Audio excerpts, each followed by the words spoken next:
All right, it's 5:30. Good evening, everybody. Marnie, let's get this show on the road. Will you please call the roll? Councilmember Steve Friedman? Here. Councilmember Deb Gillis? Here. Councilmember Anna Richards? Here. Vice Mayor Sharon Mahoney? Here. And Mayor Don Horton. I am here. We have a quorum. Let's see. Pasta, will you lead us in the Pledge of Allegiance, sir? You can do it from right there. You're fine.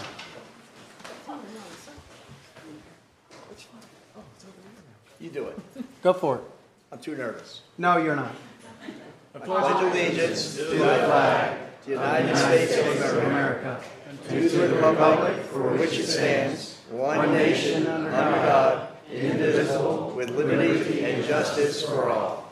All right, thank you very much. Council, do we have any requests for deletions or emergency additions for tonight? Not for me. Deb? Nope. Nope. Jennifer? Mr. Mayor, I would ask that the council defer, I believe it's tab 9 at this time, so that I can do some additional research and make a call. I want to make a call to Tallahassee, to the Department of Commerce, to ask a question about that ordinance before we move forward with it. All right, so we're pulling tab 9. Yes, sir. If the Okay. council is. What? John, do you have anything? Nope, nothing for me. Ron? No, sir. All right, very good. Let's see. We've gotten rid of the announcement from Greg Dully and the land acquisition. And is Lizette here today? Is our captain here yet? She just called me and said they're running late, so to move ahead without the lieutenant here. Very good. We'll wait on that. Anna, it looks like you may have something on our reports and presentations. Go for it. Pasta, would you like to come on up, please? So in case anybody doesn't know, that I've been working with Emily Rother for the last month and a half on this beautiful room, getting it all pretty and nice. And Pasta was so generous to donate to the village this beautiful Keys to Life painting. So go ahead and I'll give you a couple minutes. I'll make it quick. I know you guys got a big night ahead of you, so I don't have enough thank yous in my in this time frame to do it all with this community. 20 years ago, I came down here full time, and I opened up my first gallery called Keys to Life. It was across from the OV. Hung my shingle up, left my sign business, started a new life, and it didn't take very long for this community to really reach out. The Al McLeods and the Bob Lodges of the world came out to me and started collecting some art. I was right across the street from the OV. I painted the Keys to Life, and I named the Keys to Life for two reasons: for everything to live in there, and how the mangroves protect everything. And it was my Keys to Life to be here full time 20 years ago. So it's called Keys to Life. It's going to be on permanent display here. Actually, I have a larger frame one that's going to replace that one that came out of the gallery today. But this community, I tell people I'm like an old car, and this community fills my tank with gas every single day so I can keep going. And all the different village council members in the last 20 years have been nothing but so nice to me and cordial, and all my little shenanigans on projects and things that go on in the Chamber of Commerce and Judy Hull. Believe me, I wake up every day indebted to some great people, and I see our kids growing up in a like-minded community, and see all the opportunities they have by seeing some young professionals that made it here in life, whether it be construction, real estate, art, music. They all have a lineage of things to look at as are successful people in a successful town, thanks to a lot of great people. So thank you very much. Wait, don't leave yet. Pasta, come back up here a Pasta, second. come back. Pasta, come back. I have a beautiful certificate for you. Okay. And Pasta, you have donated to every fundraiser I do, every event. You are so wonderful to this community. And I've got many trophies from you for my tournaments. And Continue on that. I appreciate you greatly. I know everybody else does. And our conversation was heartfelt, and thank you so much. You're welcome. He did a piece of art on the sunset for me before I sold it. So. Yeah, nice. I'm going to the old fans tournament. We're doing the trophies for that, so I wasn't old enough to even. I got it. Thank you, Pasta. Pasta, I'm gonna thank you like I do every year. Pasta donates about 25 pieces of art for the Take Stock in Children Backcountry Challenge that the Key Largo Rotary has every year. And every year he is there with those framed prints, and those awards are well appreciated by all the attendees of that. So everything you do for this community is awesome, Pasta, and we're indebted to you, and we thank you so much for this gift to the village. And my wife Angela has a lot to do with all that and my success as well. So I'll continue because you guys give me so much to work from this. Thank you. Thank you. And Anna, what you've done with the artwork in here, and you and Emily, it's a big improvement. So thank you for your hard work on that. We really appreciate it. All right, we've got an update, I guess, from Mr. Cutler tonight, do we? You're getting close, aren't you? Yes, thank Thank you, you. Village Thank you. Council. That's tough to follow right there. Art, and now I got to talk about dirt and groundwater. So, thanks for having me. I want to also thank the Village Chamber of Commerce. Last month, they invited myself and Greg Velez to their luncheon on the 28th. It was an awesome time, and we were able to share some of the upcoming projects and the progress that just what we've had with all the support that we've received from the village. It's really made this, these projects go as smooth as they can possibly go. So I want to thank the Chamber of Commerce for that. I'm going to fast forward to the map here. Okay, so the update I have tonight is good news. We finally reached through the orange area on the map, which is known as the school zone, which causes most of the traffic congestion. So as of Friday, they were covering up the last hole, and then they got the asphalt pavement down and were able to advance the traffic control and the MOT. So we've got that in the ground, and that was one of our main goals to get done here, certainly this month. We actually wanted it done last month. But with that, you will notice, just because we're working on the north side of Tavernier Bridge now, and in order to get traffic over at night, at night we're doing the same like we did in the other areas. We're keeping the lane open during the day just to keep traffic flowing as best possible. And then at night, when we're laying the pipe, we're putting the north and southbound on just the southbound side. So in order to make that transition, though, we have to extend the MOT to the south side of the bridge until we get further up closer to Ocean Boulevard. So you will see that during the night operation.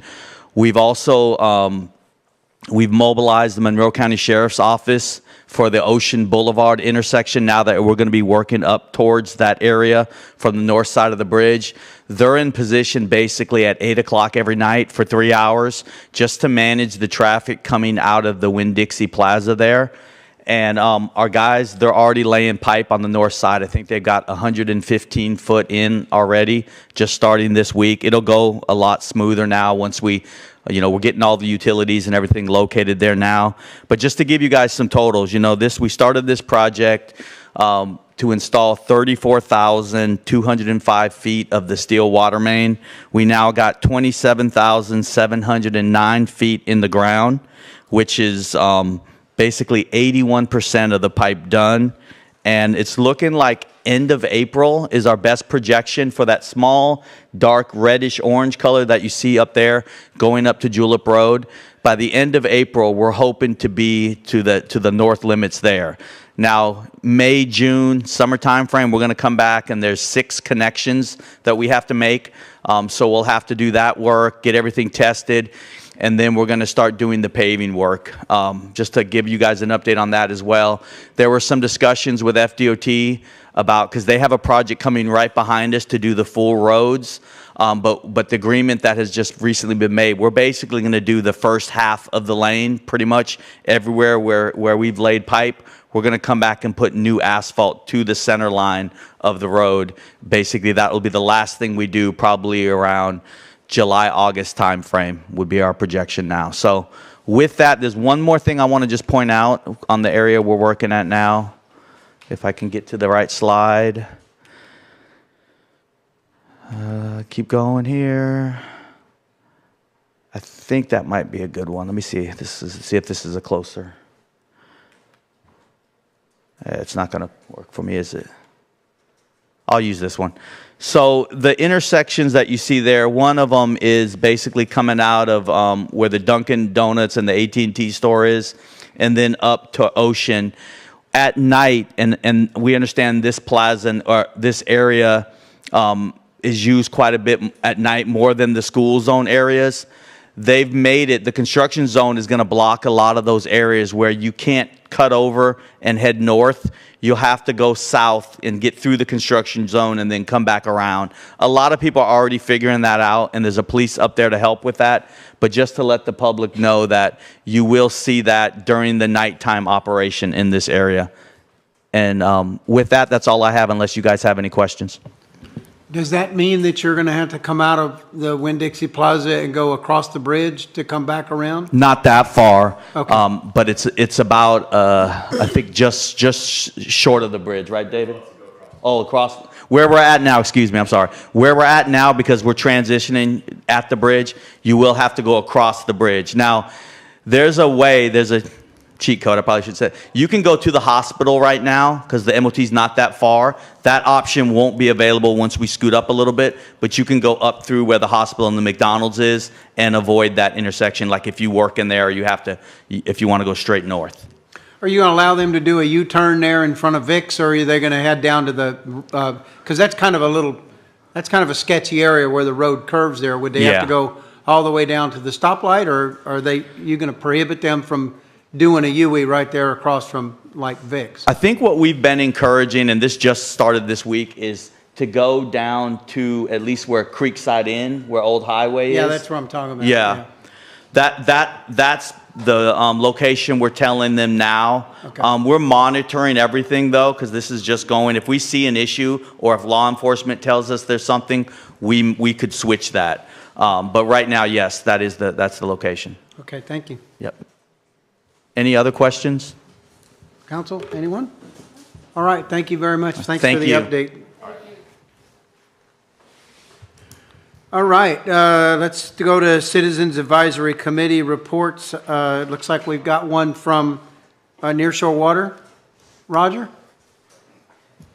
Oh, it's not Roger tonight. Look at that. Anna's married to the wrong Anna's married to the wrong I Roger. was voluntold. Good evening, Mayor and Council. For the record, my name is Jason Richards, and I serve on the Nearshore Water Regulation Citizens Advisory Committee. I'm here to update you on our last meeting we had conducted on January 27th of 2026. I'll get into it. We had Michelle Robinson from Monroe County Marine Resource Office provide a graphic to showcase recommendations to the committee for several piling placements to replace buoys at the Whale Harbor no motor zones. If you've been out there in a while, a lot of the buoys have either been broken and missing.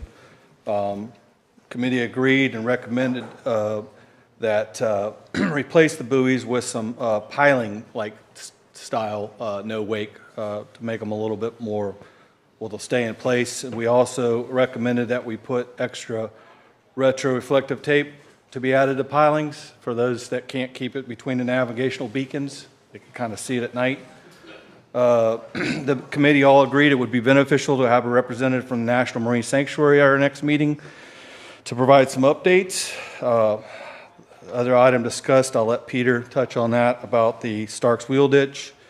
Tavernier Creek extension of the slow speed zone was heard at the BOCC meeting on the 28th, and it passed, so it's heading to permitting with the state in the next few weeks.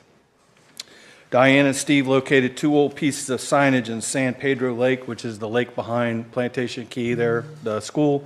A couple of the citizens there had asked us to look into they have some signs that say shallow water, I believe. We kind of thought that was out of our scope, so we counseled them on maybe the homeowners could put some signs on their docks. And let's see, Diane discussed the marina ordinance that we originally introduced to council in September and October 2025. Found out that the area that we had asked FWC about in front of Robbie's there, that little flat, we were having some people kind of kayaking or paddling out there and then casting into Robbie's to catch tarpon. So we came up with an idea to put the bird stakes up. But apparently that's not FWC's realm, that's National Marine Sanctuary, so we'll be bringing that up to them when they send a representative at our next meeting. And then Peter Frezza provided a brief update to the committee regarding the potential shoreline protection project at Sea Oats Beach, utilizing concrete wads. This is still in design, but this committee fully concurs with this project, and we hope it moves forward.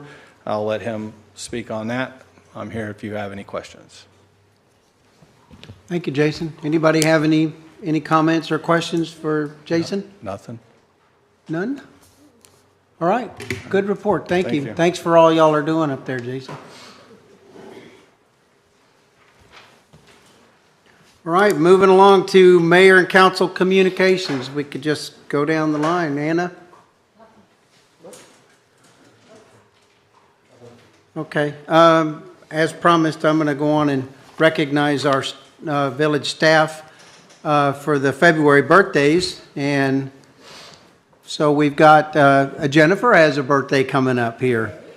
Anna Capps, Wyatt Bastron, Gunther Hertzberg, James Griffith, Alexander Estrada, Michael Rodriguez, and our very own Peter Frezza has a February birthday. So happy birthday to all of our village employees.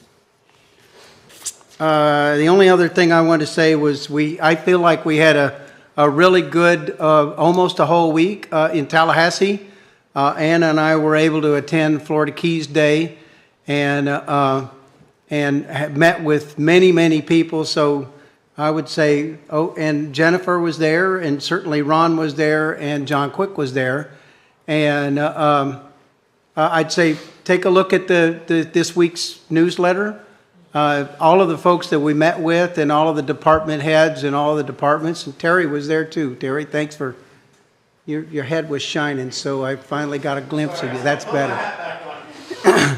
Yeah, take a look at that newsletter and look at all of the different folks that we met. I think it was very productive, much better than last year, and I hope that good things for the village come out of all of those meetings in Tallahassee. John, village attorney and village manager communications. Just two really brief updates on a couple of items. One is, I think you all are, we advised you all on this, or I think you're all aware of both, but just in case, we recently were able to collect about a little over $180,000 on an old code enforcement fine that came through. This was related to the tennis center and some wastewater fines for failure to hook up. So happy to report that that money is in, and the village has that money now. And the other issue, which is something that came out today, I emailed you all about this. There was an appeal, if you all recall, probably about 8 or 9 months ago, you had a quasi-judicial item on a denial of a vacation rental license, had to do with a 2-story building. It was a mixed-use building. The argument was the second floor was just residential. You should only look at residential. Or that was one of the main arguments, at least. That was appealed, and today that appeal was denied. The court found that the village was supported by competent substantial evidence, which was primarily Jennifer, so we were happy to hear that, and that we complied with the essential elements of the law, and that due process was afforded. So that was denied. Obviously, it came out today. There's still an option for further challenge or further appeal, but if they do not, then that will be put to bed, and we'll all move forward. And that's it. Unless Thank there's you, any John. questions. Good work, Jennifer. Let's see. Ron, you have anything? Just an update. We've had 2 charter review committee meetings since y'all approved the committee. Chair Ty Harris is here. They've done a good job. We did have the Larliga City's Zoom in, Lynn Tipton, and I have copies of her presentation on the table over there. The league's been very helpful as far as providing resources to the committee, and the committee's already making some progress. And so I just want to thank again the members of the committee for volunteering to serve on the charter review committee, and welcome the public input. Is there any discussion we need to have related to that? I know that there was some discussion at the Charter Review Committee last night, but as far as I know, everything is okay, and Lynn tuned in, and that lady is a warehouse of knowledge on historical facts, so we're all good, and the committee's all good, and all's working well, right? And we had John zoomed in so his legal counsel was very helpful. And then Jennifer is our staff liaison, so she was there last night too, as well as me. So I think we had it covered pretty well. But we're relying on the committee to let us know what they need. But Ty Harris is the chair, and Susan Raffanell is the vice chair, and and the committees all were participating last night. I thought it was a good discussion. It's a really good committee. I think we're fortunate to have all those applicants in there, and no major arguments, even with two attorneys being their chair and then vice chair, and so I like it so far. And a third one online. Yeah, right. Do you have it's a Wednesday night, do you have the date for the next meeting so the public can tune in, or? It's February 18th. It's February next the Wednesday 18th. at 5:30. At 5:30. Okay. Steve? Yeah, John, in the last meeting, we spoke about the Shands case and whether we're going to go forward with that. You were going to bring us back some, whether the fees were going to be worthwhile or not. Could you just give us an update?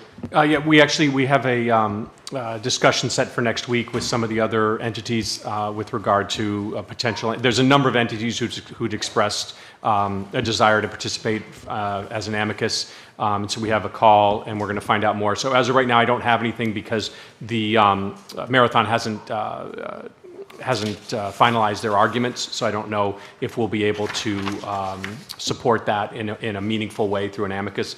But once we get that, and I anticipate that should come next week, obviously I'll reach out to all of you so that I can give you an update as to whether it'll be worthwhile endeavor for the village to move forward with. Is there any kind of deadline that we have to consider?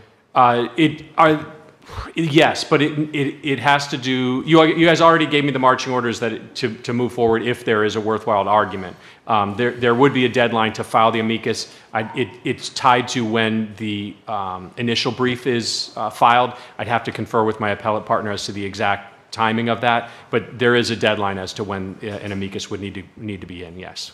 Thanks. That's it. So if I understood that, you're saying it's tied to whenever Marathon actually files their comeback, their answers. Yes, that's correct. Okay. And also what I heard is we're all still evaluating whether it's even worthwhile to go forward. Yeah, exactly. If we can't participate in a meaningful way, or if we can't lend anything meaningful, there's really no reason to do it. But if we can, then obviously this impacts us as well, and we've got a sister city just to the south, and so we'll take a look and see if it's a worthwhile endeavor. That it, guys?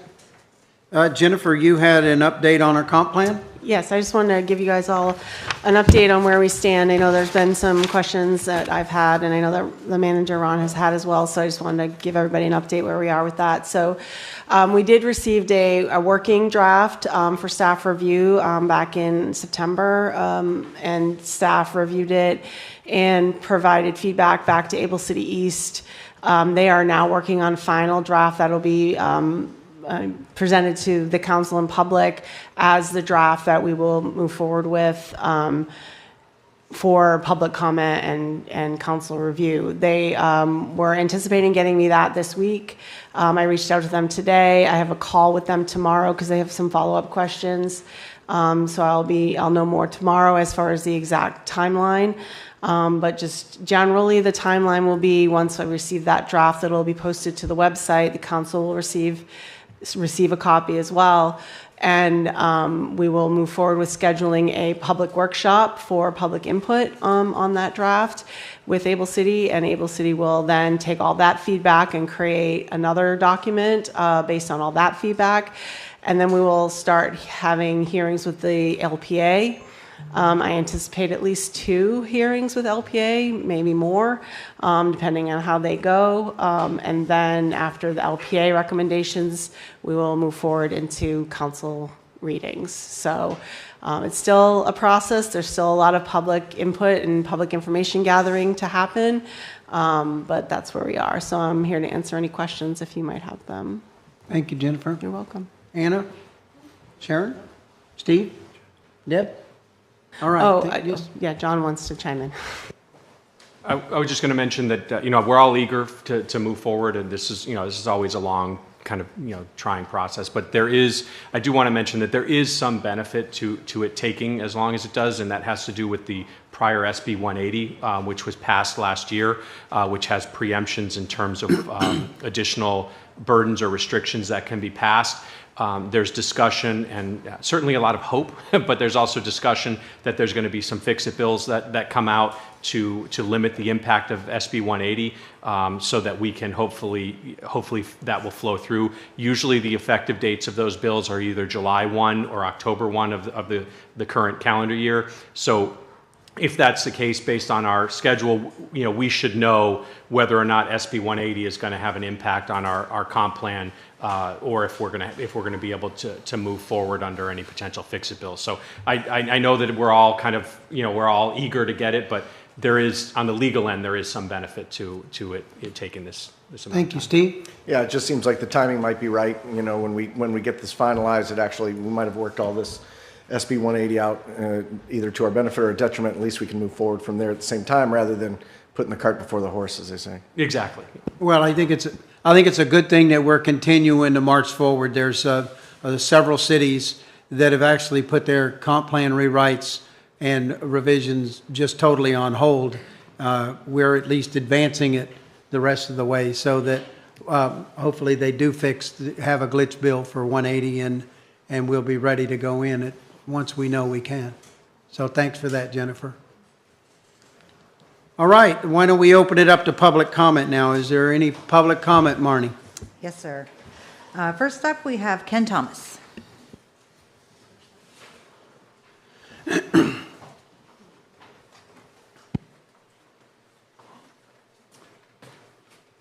I don't need my timer. You got your own. Thank you. Can't miss the timer now, can you, Ken? No. I'm Ken Thomas. I've lived on Winley Key for over 20 years. Our right-of-way has never looked so good. I mean, no more cars, trucks, or boats. But this is all going to change with Anglers Reef building permit and site plan with up to a 38-space parking lot.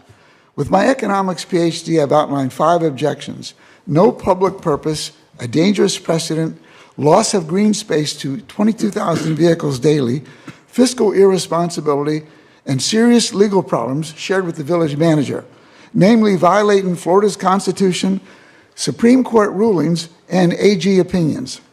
Article 3, Section 11A10 prohibits disposal of public property for private purposes, here benefiting 52 wealthy, mostly non-local homeowners. Our 7,000 residents receive nothing but lose right-of-way access. Article 7, Section 10 prohibits using public assets, primarily aiding private entities like HOAs. The Supreme Court in Bannon v. Palm Beach and West Palm v. Williams held public land may be leased only when the primary purpose is public and any private gain is incidental. Here, no public purpose, all private gain. Florida courts and AG opinions state right-of-ways are held in public trust, not for private benefit. Roney v. Miami Beach and Sun Oil v. Gerstein. AG opinion 8640 states the municipalities can't authorize private use of right-of-ways without a public purpose finding and formal vacation, requiring published notice, public hearings, and a finding it's no longer needed for public use. None of this was done.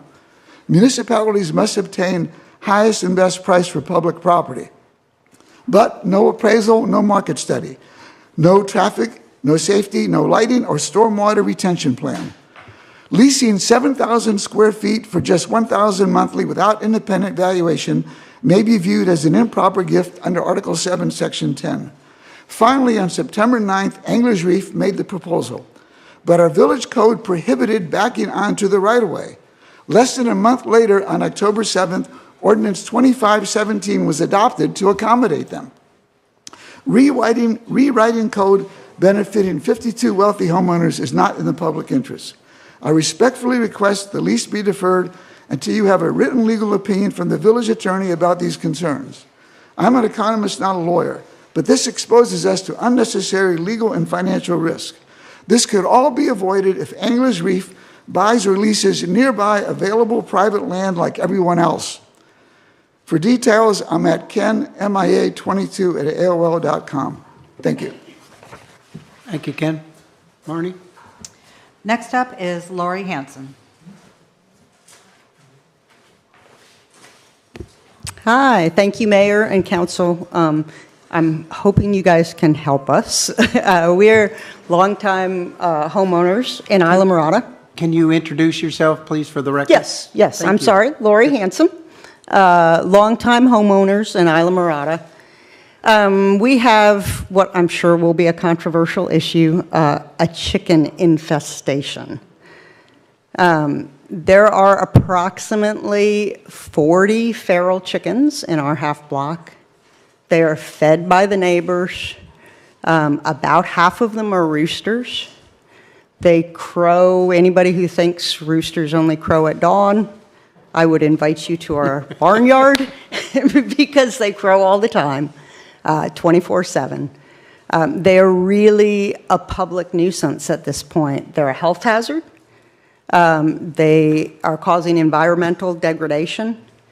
It's at a point at our house, we cannot have guests at our house because they cannot sleep. I mean, literally, the roosters crow 24/7. It's affecting property value because no one in their right mind would buy our house at this point. We look at the charter of this group, and it says to protect the residents' right to quiet enjoyment of life. And I'll be honest, we don't have that anymore. We've lost that. And so I would respectfully request that the city look at an ordinance to not feed feral chickens and enforce it, and then manage the chicken population. I know there's chickens all over. In our block, seriously, I would invite any of you to come by at any hour of the day and see how many chickens are there, how much damage they're causing, and how much noise is there. So that would be my request, to consider an ordinance to stop the feeding of wild chickens and then to effectively manage where there's an overpopulation, because they're just going to create more and more damage. Thank you, Steve. Thank you. Just whereabouts is this? Our address is 113 Jerome Avenue. It's across from Worldwide on the ocean side. Yeah, you guys recognize it. Yeah, it's really bad. That is the chicken neighborhood. It sure is. Yes. Thank you. All right. Thank you so much. Ron is duly noted. Yeah. Marnie? Next up is Angela Sayre.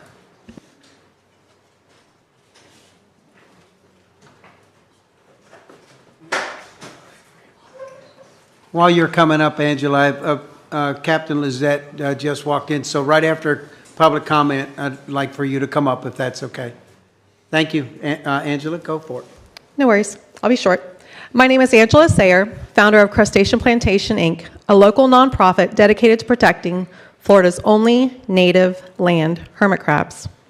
Florida Bay Forever has been an excellent steward of green turtle hammock and a true partner in conservation education.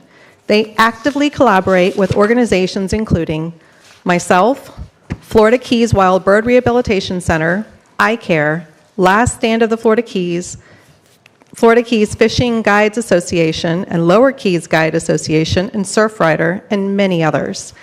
Their work elevates awareness of local wildlife, including our wildland hermit crabs, and we strongly support their continued role at the Green Turtle Hammock. Thank you. Thank you so much, Angela. Anyone else, Marty? Yep, we've got more. Okay. Next up is Jody Sarah.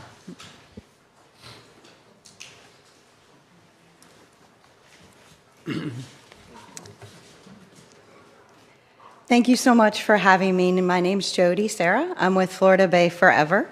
I have some pictures, if I'm allowed to give this to council. Is that okay? If you just provide them to the clerk and then a copy for her, and then we can distribute them to the council. Florida Bay Forever's role at the Russell Cottage and Green Turtle Hammock is to keep a village property active, accessible, and educational for our community.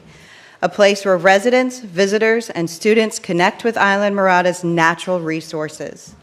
Over the last 5 years, Florida Bay Forever has more than fulfilled our obligations of our agreement with the village, including environmental education, signage, which is required by the state. And part of the pictures you're seeing now are some of, and just a small, maybe 20% of the signage we have put on that property.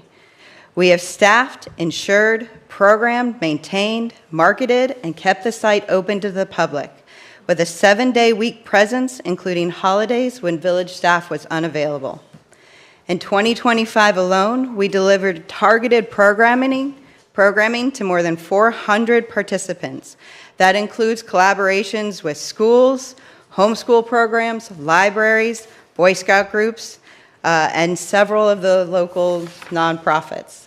We've got the Lower Keys Guide Association, Orna Keys Guides Association, Last Stand, Reef Relief, and the Wild Bird Center, who we pay to come do a bird walk on the property.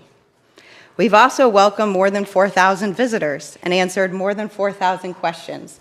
Anything from what's the best place to eat tonight, where is the best place to eat tonight, assuring guests that the spiders won't attack them, and of course answering why there's no turtles at Green Turtle Hammock.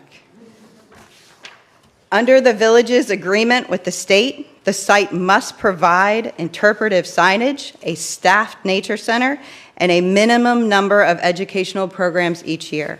Florida Bay Forever meets and exceeds those standards.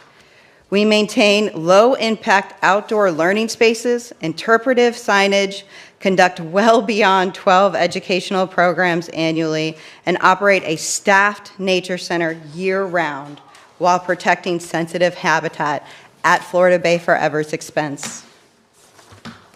Environmental education and restoration are not free. They require trained staff, insurance, planning, materials, outreach, and consistent presence. Florida Bay Forever covers those responsibilities by fundraising, building partnerships, and reinvesting earned revenue back into the property.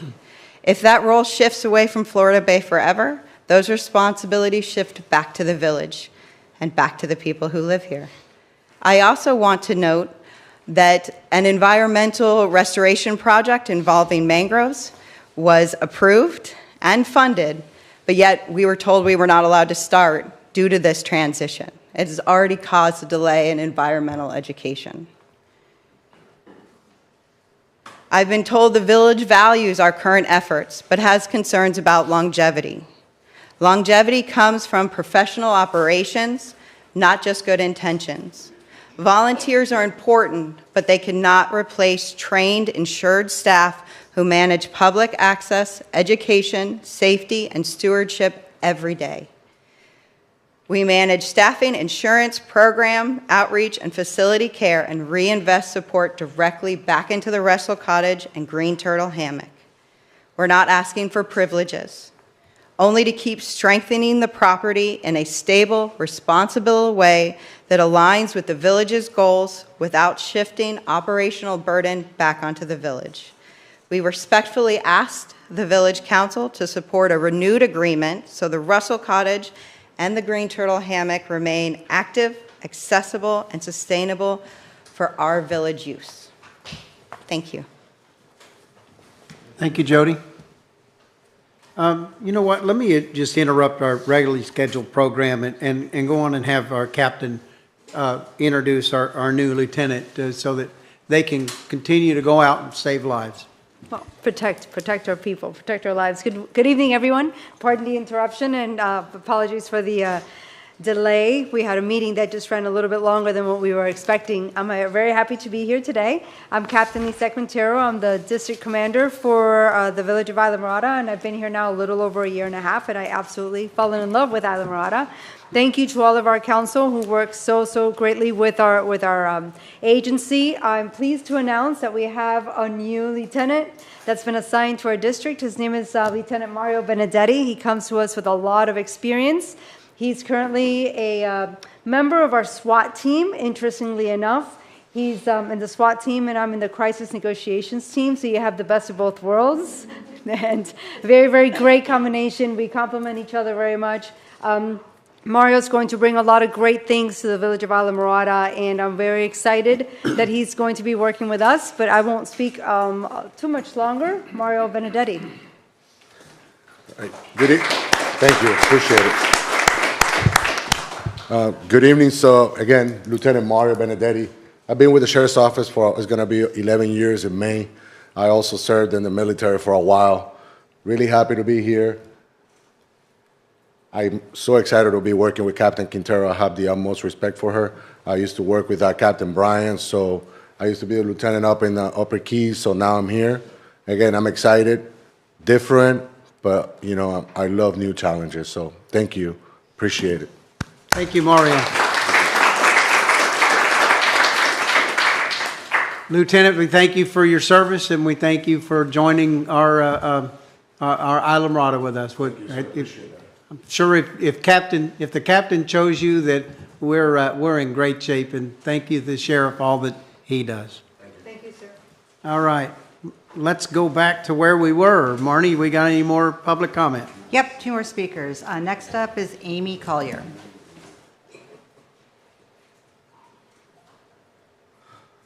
Hi, my name is Amy Collier, and I'm a longtime Islamorada resident. I'm a business owner. My business is out of Colorado, and I'm a writer. I'm working on a book over at Engler House. I'm involved in a lot of nonprofit organizations here in the Keys, including Keys Players and Coral Isles Church. I'm here to advocate for the renewal of the lease to Florida Bay Forever at Green Turtle. I might have a little bit of a personal interest because my son happens to be an intern at Florida Bay Forever, but my history at the Green Turtle Nature Preserve goes back a couple of years. I was in an abusive marriage, and I used to go sit in my car there as a way to kind of get away. And over the years of going there, I never saw anything. It was just my little private nature sanctuary. I never saw anything, going on over there. And it was extremely gratifying for me, with my history with the Nature Preserve, to see Florida Bay Forever coming in there and doing the wonderful work they're doing with the community there. The signage out there is amazing. I guess they paid for it out of their own money. I'm also an owner of a nonprofit organization, Amy Collier Charitable Trust. I support a lot of community organizations.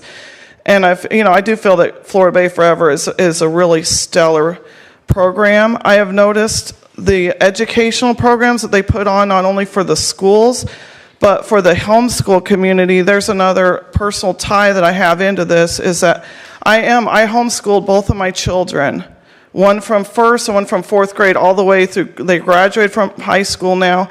They're both students at the College of the Florida Keys. And I know how important it is, as a former homeschool mom, for these kids to have these kind of amazing programs like that Jody Sarah puts on. And my son, Mel, is going to be leading nature tours over there. And I'm sorry, but as a mother too, I have a vested interest in seeing this because it's such a wonderful opportunity. He's a very brilliant young man. He's a student at Florida Keys College. And he's, for college applications, things like this, he wants to go into either politics or science. And it's always been my dream to see him doing some kind of nature tours. He's a volunteer over there. And one final little piece is that this is just a personal thing, but I had this beautiful desk from my business, Rocky Mountain Angling Club in Colorado, with it's a beautiful custom piece with burlwood legs and a trout. And I really wanted to donate it to Florida Bay Forever and see it in that Russell Cottage. But if their lease is not renewed there, I'm not going to be able. I know that's a silly thing, but I would love to be able to donate my desk as well. Thank you, Council. Thank you, Annie. Marnie? Next up, we have Mr. Wishmeyer on Zoom. Okay, go ahead, Mr. Wishmeyer. You've got 3 minutes. Yes, Joe Wishmeyer, Plantation Key. I'm concerned that, again tonight, we're combining land use issues with regular council meetings.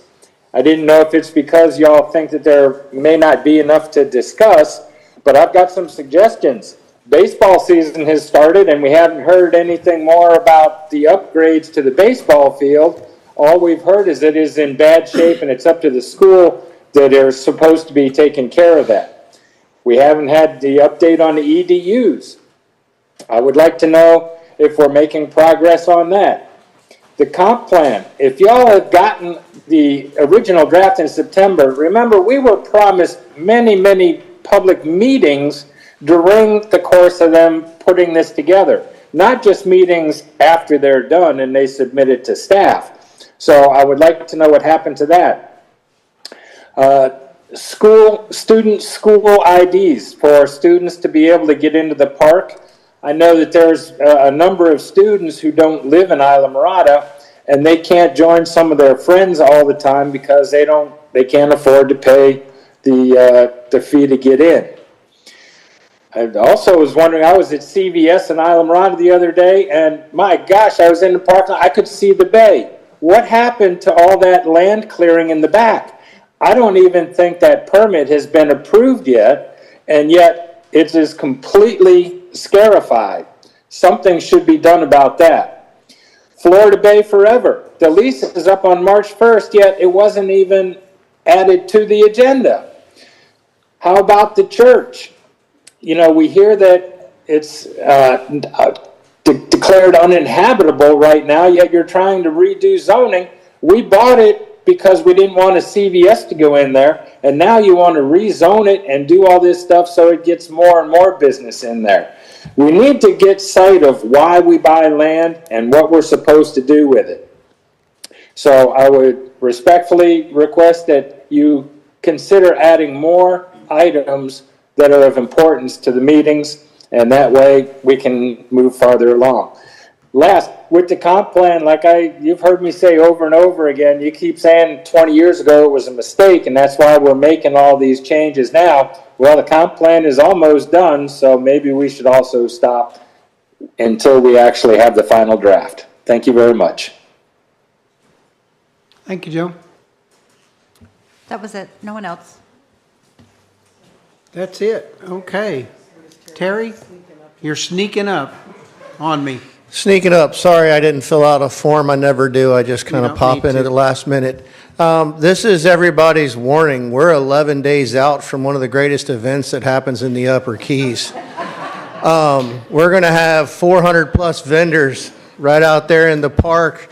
We're going to have 12.5 food trucks. We're going to see over the total of the weekend, 20,000 plus people go through here. And yep, traffic's going to suck.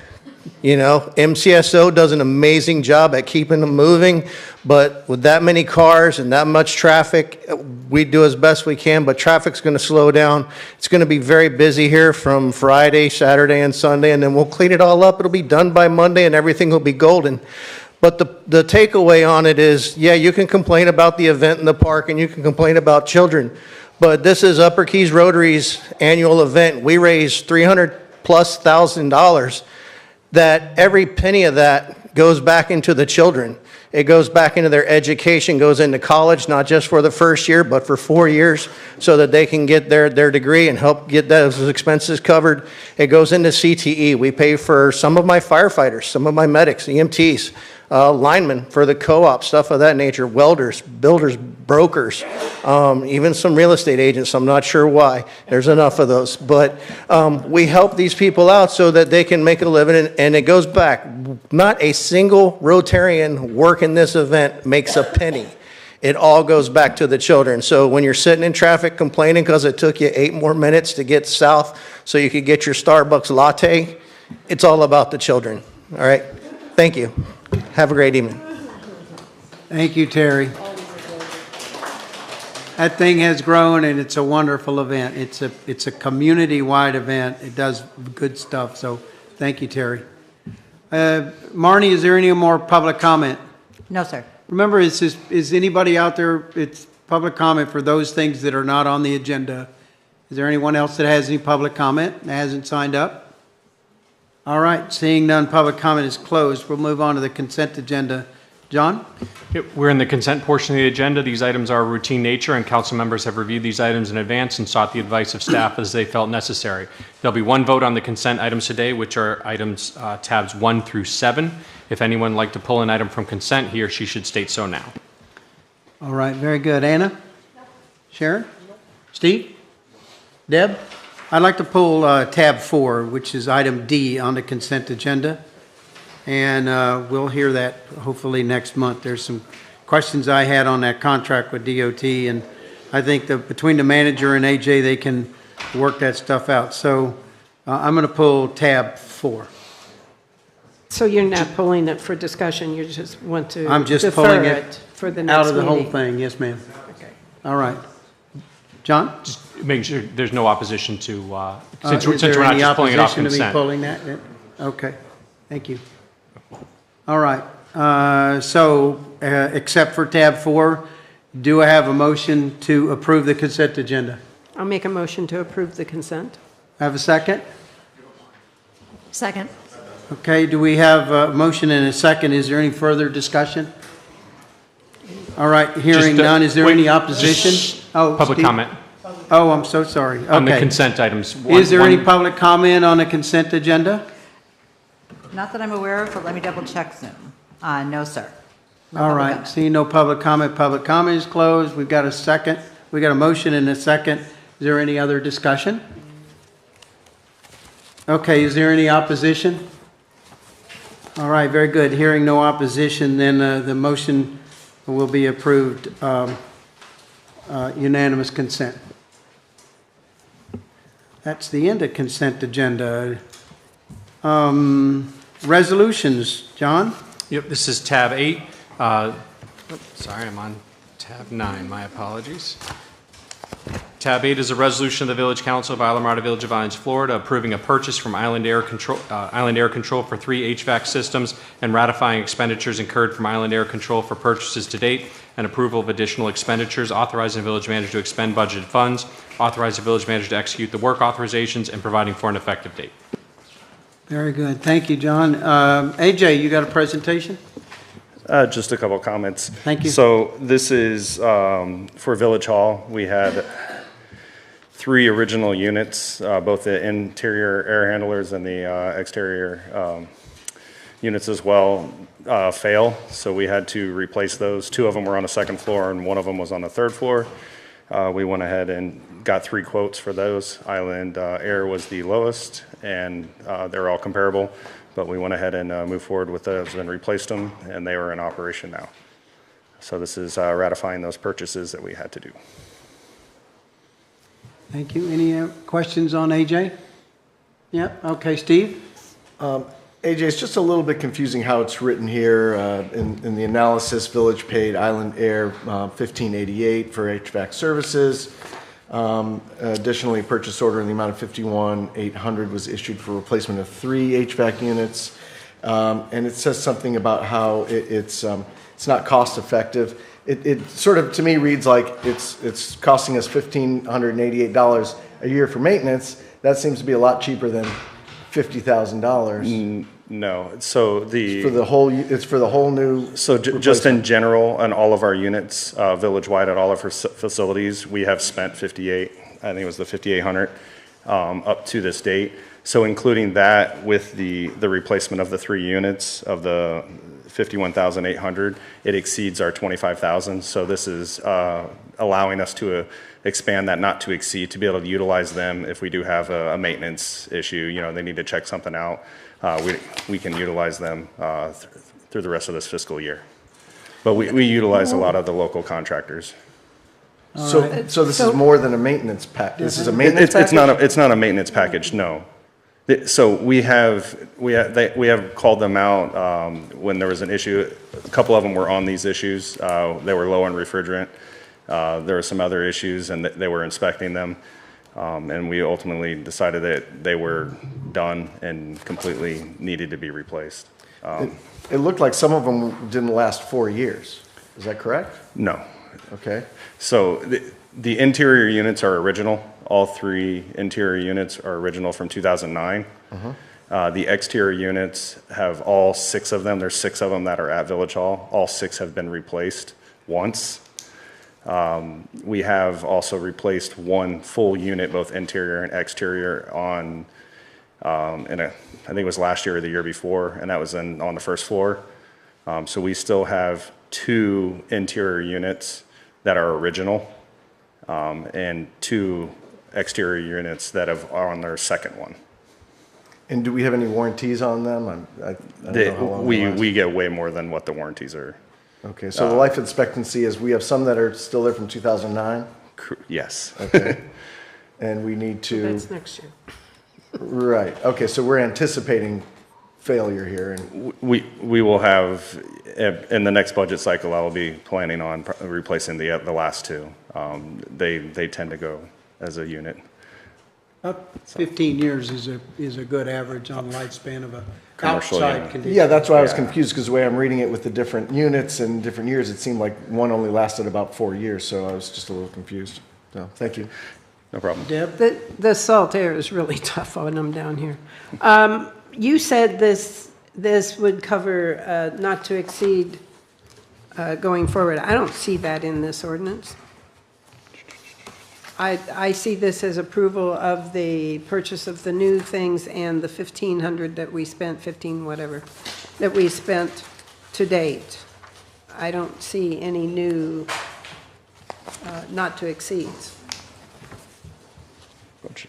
So that you don't have to keep coming back. So if And you we're a look- long ways from the end of the year Is yet. that from the original? If you look at the above budget impact, it says allowing for an additional 5,000 in future anticipated expenses for future disruptions to ensure the village remains fully operational. 5,000, okay. So it would just be an additional 5,000 from what we've already spent. But we utilize Island Air Control, we utilize some of the other Rex Air, Rocket Air. We get quotes from all of the local guys. Great. You good, Deb? Yeah, I'm good. Steve, you good? All right, thank you. Hannah, Sharon? Nope. All right, good deal. Is there any public comment? Okay, hearing no public comment. Public comment is closed. Do I have a motion to approve? Motion to approve. There you go. Do I have a second? I'll second. Well, how about that? All right, we got a motion and a second. Is there any further discussion? All right, is there any opposition? Very good. Hearing no opposition, then the motion is approved in unanimous consent. Let's move on.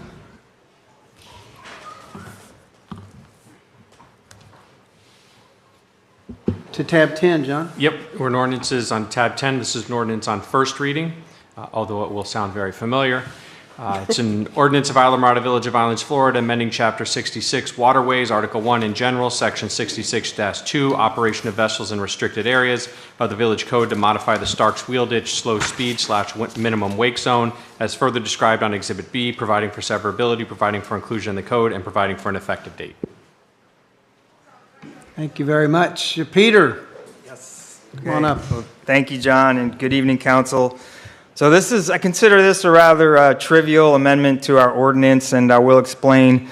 So as you probably remember, it was in October of 2025, the Village Council did adopt an ordinance establishing the slow speed minimum wake zone through the Starks Wheel Ditch on Lower Matacumbe Key, and immediately after that, we continued in with the permitting with the regulatory agencies that have jurisdiction in this area for the buoys that are necessary to denote the swim zone.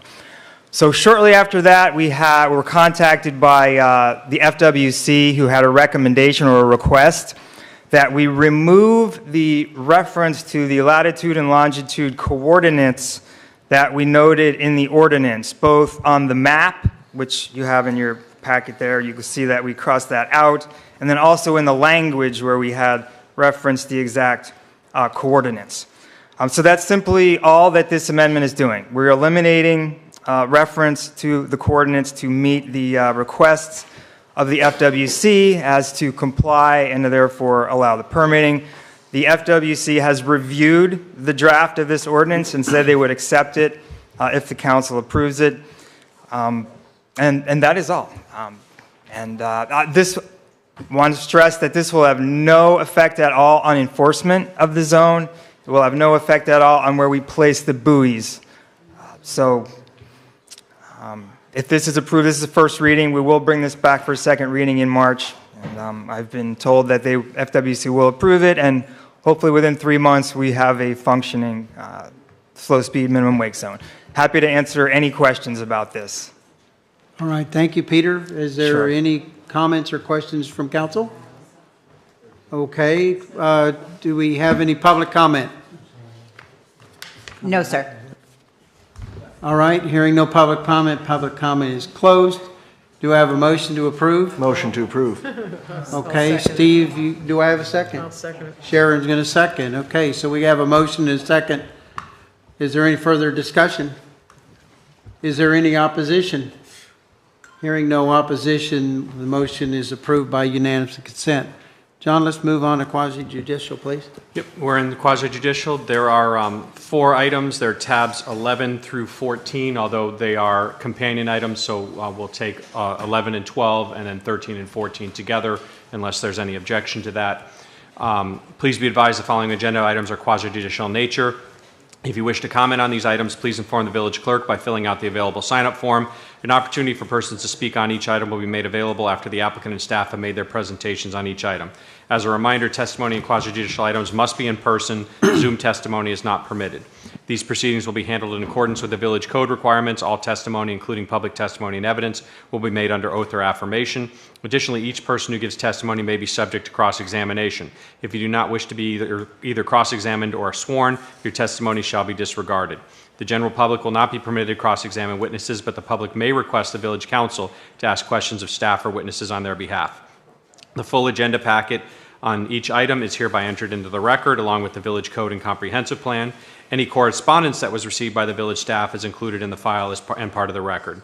Persons representing organizations must present evidence of their authority to speak for the organization. Further details on the quasi-judicial procedures in section 30-256 of the village code may be obtained from the village clerk. As stated tonight, there are 4 quasi-judicial items. They're tabs 11 through 14. At this time, I would like to ask anyone who intends to speak on a quasi-judicial item tonight to please raise your hand to be sworn in by the clerk if you intend to speak at all on a quasi-judicial item. In the matter in which you are about to give testimony, do you swear or affirm to tell the truth, the whole truth, and nothing but the truth? Thank you. The witnesses have been sworn. Mr. Mayor, I will read tabs 11 and 12. Tab 11 is an ordinance of Islamorada Village of Islands, Florida, considering the request of Ty Harris, PA, agent for Jamie and Mike Snyder, to amend the village's future land use map from residential medium to mixed use for the subject property on 87469 Old Highway, located on Plantation Key with real estate number 00413300-000000, as legally described herein, providing for the transmittal of this ordinance to the State Department of Commerce and providing for an effective date upon the approval of this ordinance by the State Department of Commerce.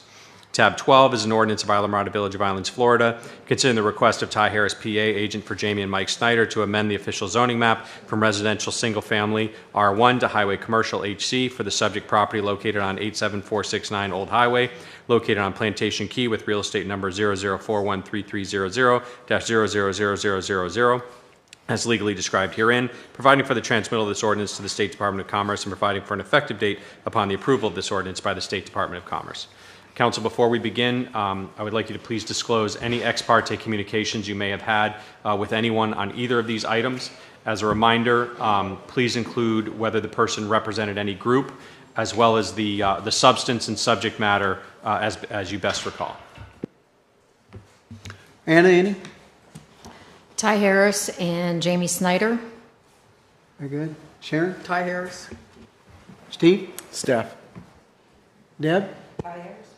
Okay, and I spoke to Sorry, Ty Harris. Go on. I wasn't on mic. Ty Harris. Okay, very good. Thank you. I spoke to Ty Harris and Roger Young. Roger Young is a neighbor. Ty Harris is, of course, the attorney for the applicant. And just as a reminder, these are on second reading. Very good. Jennifer? Good evening, Council. Jennifer DeBobrian, Planning Director for the Village of Islamorada. I'm here this evening, as Mr. Quick stated, for the second reading for the ordinance to amend the future land use map for 87469 Old Highway from residential medium to mixed use, and to amend the zoning map from residential single family to highway commercial. Again, this is second reading. The council heard this on first reading at its meeting on November 13th, 2026, and approved this ordinance unanimously.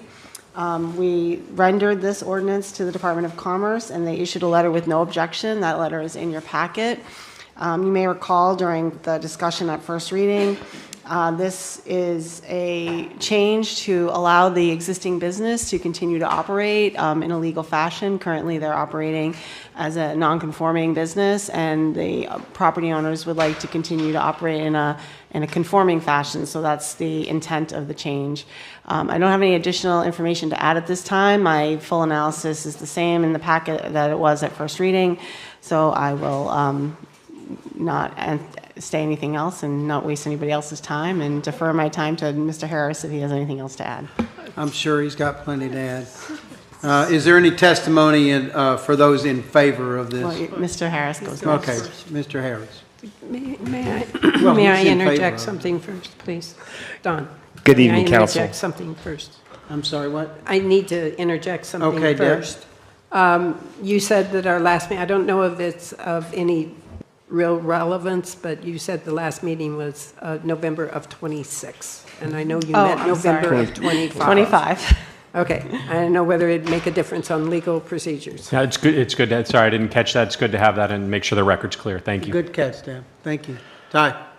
Good evening, everybody. Ty Harris with the law firm of Ty Harris, PA, 110 Plantation Shores Drive, Plantation Key, and I represent Island Air. So this is, as your planning director told you, this is second reading. It had a recommendation from staff for approval for both the land development and the zoning change.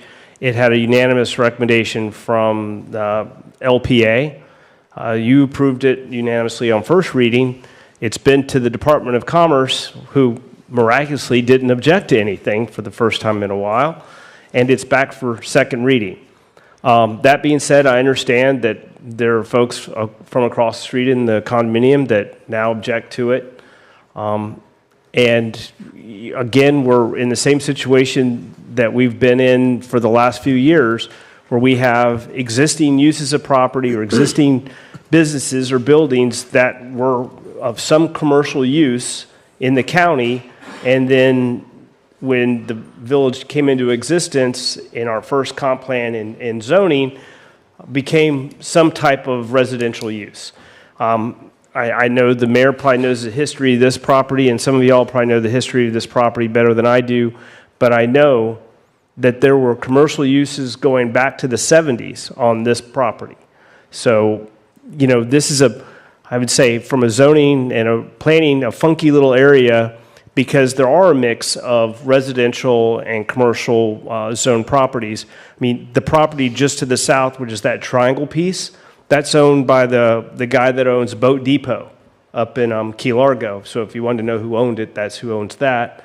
I know that at one time, the village was looking at acquiring it for affordable housing in 2018.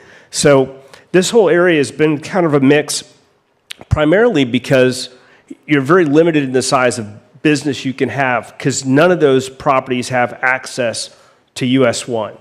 They're all accessed by Old Highway. And of course, that creates some inherent conflicts with residential, because now all the parts of the business are going to end up funneled out on Old Highway. But we also know that FDOT's not granting any more curb cuts on US 1 so that we can keep the level of service going. So there's always going to be a little bit of conflict. But the purpose of this application is just to take it from being non-conforming to conforming status. And people might say, why are you worried about it? I just point at the tennis center and go, never say never. You know, the way our code works, if you're non-conforming and you're closed down for a year, you lose that non-conformity, and then it would revert back to a residential use, which of course, as we know, we don't have a lot of permits left to dole out, and they're certainly not in line in BPAS right now. So I think, you know, it's been disfavored to go to a residential zoning classification. This is an opportunity to fix a problem that should have never occurred when the village changed its maps when it came into existence. With that said, I'd like to reserve a few minutes for rebuttal in case I need to address an issue. And with that, I'm concluding my presentation. Thank you. Thank you, Ty. Is there anyone else in favor of this request? Yes, we have two folks signed up. First up, David Smith. Hi, my name's David Smith. As most of you know, I own Alamorada Construction and Kentucky Welding. I've been in business 40 years. I'm the only neighbor that could possibly complain about it. I really don't have a dog in the fight. I own from Palm Lane to Royal Lane, across the street from US 1 from them. I recently met the neighbors, Island Air. I believe in small town, small business. Obviously, you're doing business with Island Air. You just bought an air conditioner from them. I like to do business with Rex Air. I like to do business with local businesses. I don't want to see the business, someone living in Florida City, someone hiring other people from Florida City, Homestead, Miami, and the money going up there. So it really wouldn't hurt to let them have the zoning. I really don't have an objection to it. I am the only neighbor that's across the street from them. Thank you. Thank you, David. Anyone else, Marnie? Yes, next up is Matt Turk. Welcome, Matt. Matt Turk, Village of Islamorada, CBT Construction. I think Ty said it pretty well. I'm in support of the zoning change. I think it's pretty obvious. I'm just down the road. I'm a commercial business as well.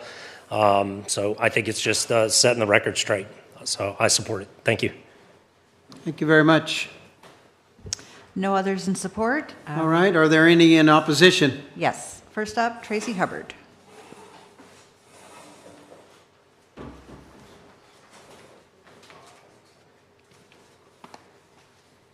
Hi, good evening, Mayor and council members.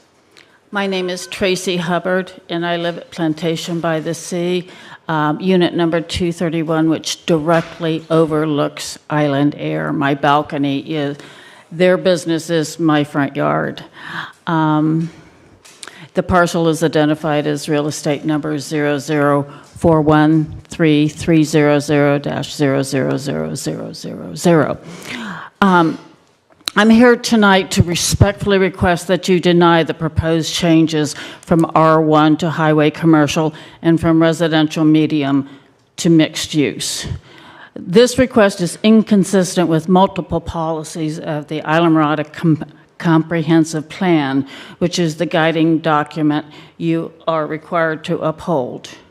Incompatibility with surrounding residential uses. Future Land Use Policy 1-2.0 requires that land use decisions ensure compatibility with the character of existing neighborhoods. This parcel is surrounded by residential uses, including Plantation by the Sea. Highway commercial and mixed use introduces noise, lighting, traffic, and activity levels that are fundamentally incompatible with established residential character of this area. The protection of existing neighborhoods. Objective 1.-2 states that the village must protect and preserve the character and stability of existing residential areas. Approving a commercial or mixed-use designation in the middle of a residential block directly contradicts this objective.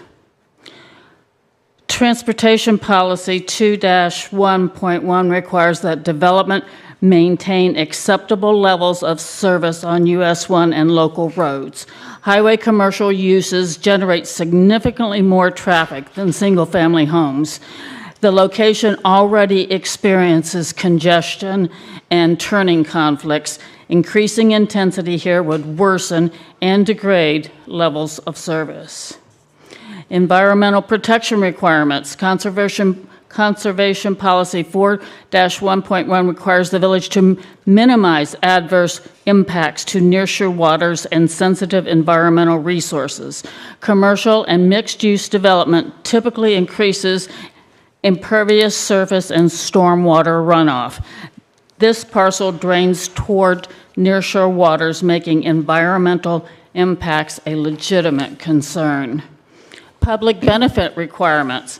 Policy 1-1.1 2.4 states that the amendments to the future land use map must serve a demonstrated public purpose and further the goals of the comprehensive plan. I see I'm out of time. Thank you very much for hearing me. This parcel does not front US 1. It fronts the old highway. That's where the ingress and egress to this property is. Thank you very much for hearing me. Thank you, Tracy. Is there any other testimony or comments in opposition of this request? Yes, one more speaker, Kemp Shepard. I'm sorry, who? Kemp Shepard? Kemp Shepard. Thank you. Kemp? Kemp? Going once? I'm sorry, what, Ms. Tracy? Hubbard said he left. He left. Okay. There are no other speakers. All right, very good. Let's see. Jennifer, do you have any more comments you'd like to make? No? I do not. Okay, Ty?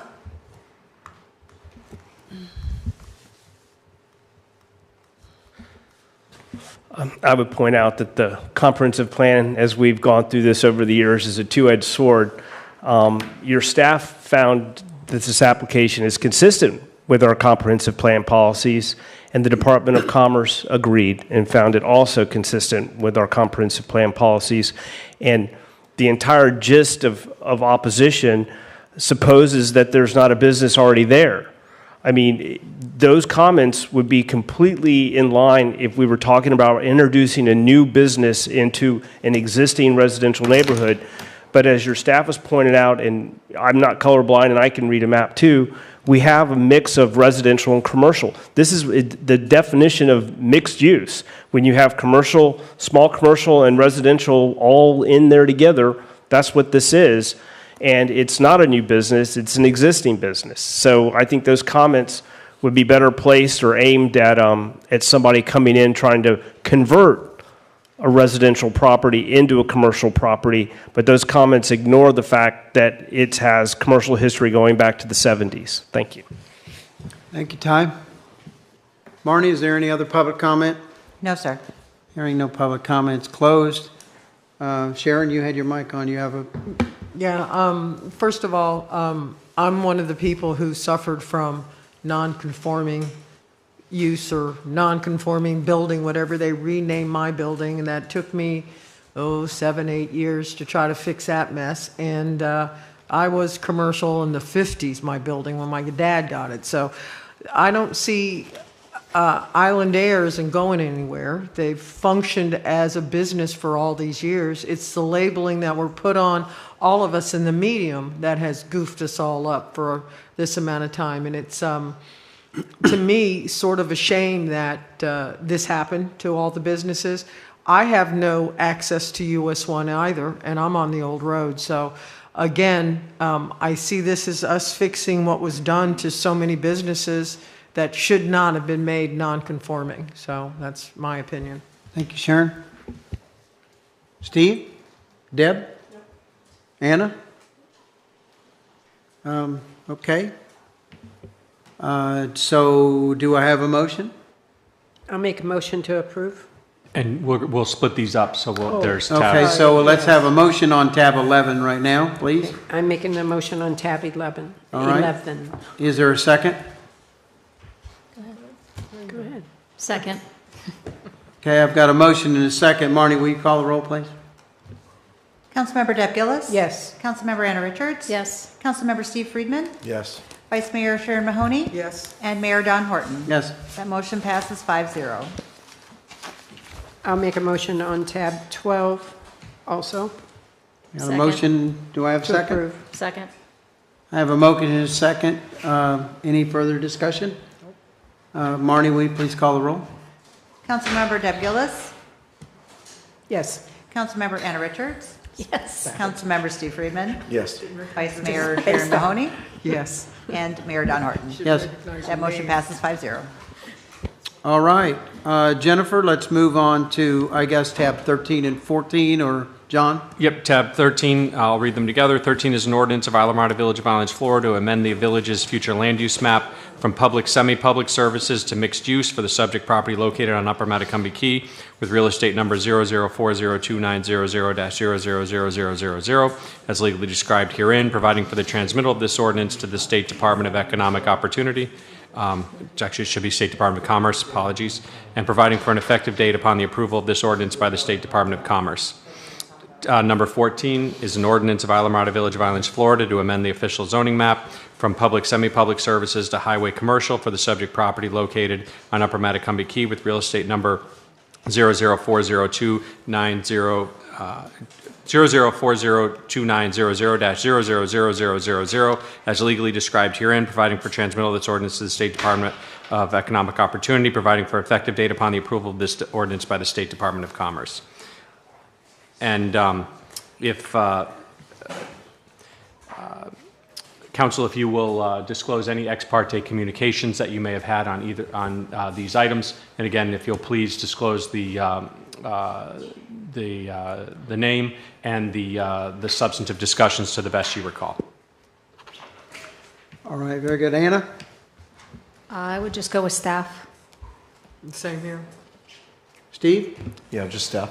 Deb? On this go-around, just staff, in the past, when we had this before, I talked to Tony Hammond.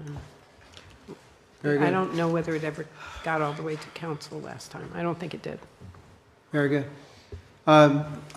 Tony Hammond the last time, nobody this time. And just to clarify, the titles I read, the ordinance to have the correct in that mentioned the State Department of Commerce, not Department of Economic Opportunity in the agenda table of contents. For whatever reason, it states otherwise, but the titles are correct. Very good. John, do you need to swear anyone in? They should have been sworn in when we swore in the everybody else. Very good. Jennifer? Yes, thank you, Council. Again, Jennifer DeBoer, Planning Director for the Village of Islamorada.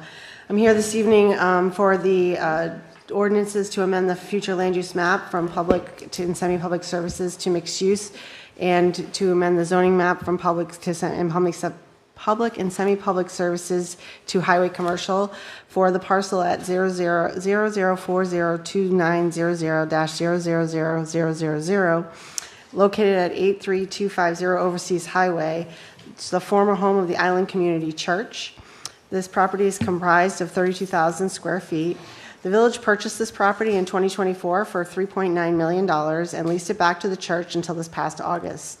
The village now uses the building and the property for storage. The council and the village manager have requested that this change so the property can be used to its best potential. This subject property is located in Upper Matacumbe. The property is the original home to the Islamorada Movie Theater. In 1974, the church purchased the property for its congregation. The property contains no significant habitat and is mostly devoid of all vegetation. The property is not recognized as habitat to any state or federal listed animal species and is not within the state conservation recreation lands boundary or critical habitat area.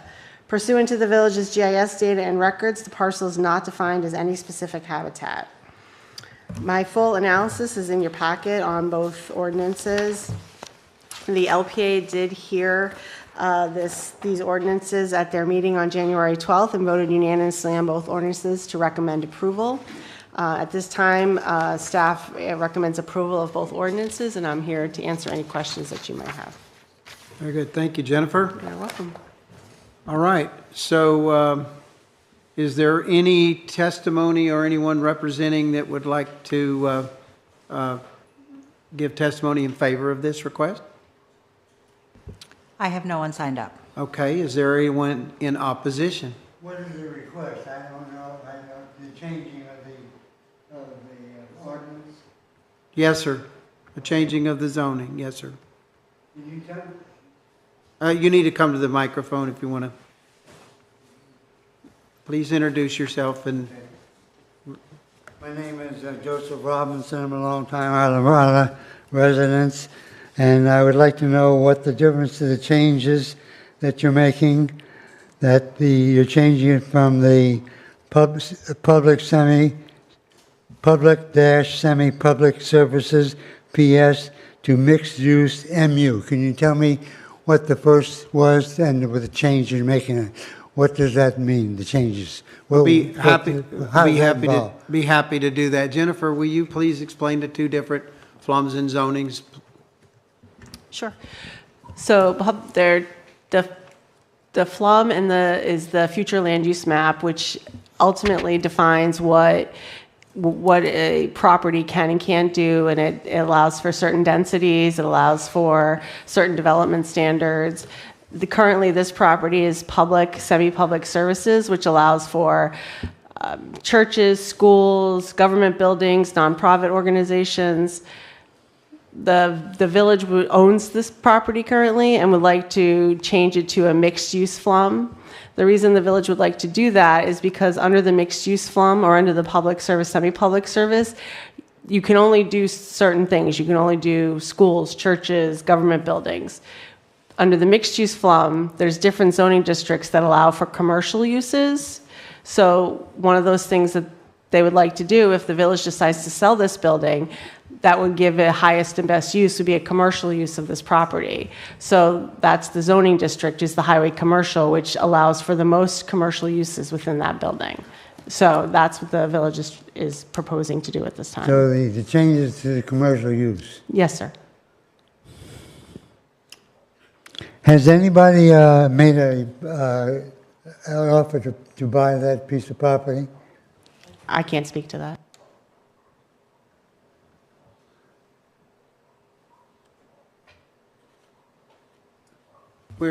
I don't think that we have an offer on the table as of yet. I'm sorry, I didn't hear you. I don't think we have an offer on the table as of yet. Okay, thank you. Thank you very much. Is there any other discussion in opposition? Jennifer, do you have any closing discussion? I do not at this time, thank you. Very good. Do I have a motion? Well, wait a second, What? before Yes. you speedy. I have talked to Ron about this, and I was the only one here who was on the council who bought this building. And our intention was to do something for the community. I am not big on turning this into a commercial, as Jennifer just said, for a commercial use. I want to see housing on there, and I would like also for us to open this up to the public first. I don't want to do this until we have a chance to see what the public would like to see us do. It's their money.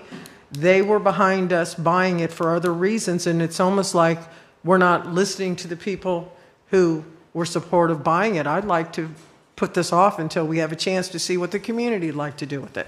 It's just my feeling. If I'm outvoted, I'm outvoted, but I don't want to see this turn into a commercial building. And right now, we don't have the ability or anybody interested in putting housing on it.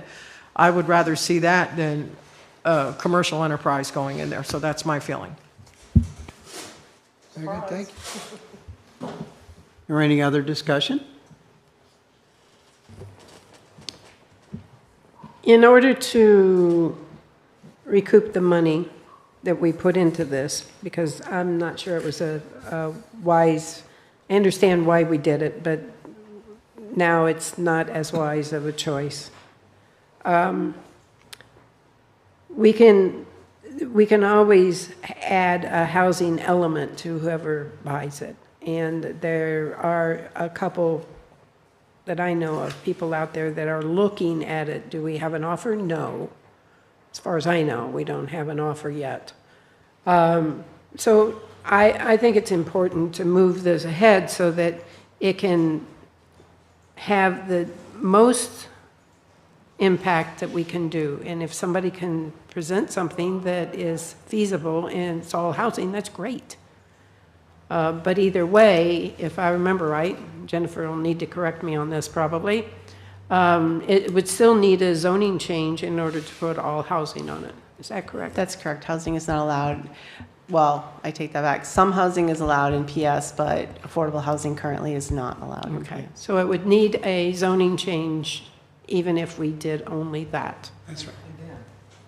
I'm sorry? I said we need to do a zoning change again. No, No. If we change this to what's being requested, then affordable housing or housing can can be interjected onto the property. And they don't. So If could a it liquor stays as store- public, semi-public, I get there it. is no density allowed I get it. other than an institutional type I of get it. density for public, semi-public. Okay. I So, understand. so it could be all housing, or it could be housing and commercial. Or and I think there would probably be some kind of building requirement, or it could be all commercial Yes. with what That's we're right. doing. Well, depending on the size, there may be Right. requirement for a housing element. Right. So I'd like to see it move ahead. Very good. Steve? Yeah, I agree with Sharon. I think that we do need to have some more public input and workshops on this, but I also see moving forward with this to give us some more options where we could still do some of the things that Sharon was talking about, and possibly something else if it comes to that. But I don't see it changing much in terms of really just giving us a better opportunity and a broader scope of what we might look into and going there, since we do control it still, and looking forward to more public workshops on what we're going to do with our own publicly owned land. Very good. Anna? Well, I'm in favor of it moving forward still, just because it opens up our options and we can still do, I'd like to see affordable housing there. I think it's a great place for it. If somebody wants to come in and do mixed or do all housing, then, we'll figure that out as it comes. But I think we need to be able to put it forward so that we can do what we want when it comes time. Very good. Thank you. No, I agree as well. By changing this, it opens up the door for us to be able to get more public input and for us to have control over what the future of that piece of property is. As it sits in public, semi-public, only limited institutional uses are allowed. And I don't think that this council's wanting to build a church again on that property. So this will help us advance and have a better use of this property. Certainly not saying anything other than it gives us a lot more opportunity by doing what we're doing. I guess my main point was that, and I'll go with the flow, I have no problem, but I do not want things done behind the scenes. I want the community to have a say in what goes there. And that we did give the impression that things were being done behind the scenes. So just want to make that clear, that we need to involve the public for whatever we decide to do. And I will go with the flow to change it, just because I know it's the right thing to do, but I want the community to be involved. 100%. All right. Very good. So as it relates to tab 14, do I have a motion to approve? I would suggest doing tab 13 first. Okay, I'm so sorry. Let's do tab. Either way, we're going to get there, John. Do I have a motion for tab 13? I'll make a motion for tab 13 to change the zoning. Do I have a second? No, it's the phone, sorry. Second. We got a motion and a second. Marnie, will you call the roll, please? Councilmember Deb Gillis? Yes. Councilmember Anna Richards? Yes. Councilmember Steve Friedman? Yes. Vice Mayor Sharon Mahoney? Yes. And Mayor Don Horton. Yes, Motion thank you. passes 5-0. Do I have a motion for tab 14 now? I'll make a motion for tab 14 to change the zoning. Thank you. Do I have a second? Second. Got a motion and a second. Marnie, will you please call the roll? Councilmember Deb Gillis? Yes. Councilmember Anna Richards? Yes. Councilmember Steve Friedman? Yes. Vice Mayor Sharon Mahoney? Yes. And Mayor Don Horton. Yes. That motion passes 5-0. Very good. That closes quasi-judicial. And I see that we have a motion to change the date. Marnie, will you explain? Yes, sir. We have found out since the meeting calendar was approved that there is a primary election on August 18th, and this particular building is a precinct. So the supervisor of elections needs to have this as a voting precinct, so I'm asking to change our meeting. They will also be dropping their voting equipment off the day prior to the meeting and picking it up the day after, the day after the election. So I would suggest we either cancel that meeting or change it to another date. I did provide the calendar in there as well. If you want to pick out a different date, we could also run it with the August 20th meeting. By then, the supervisor of election staff and equipment will be out.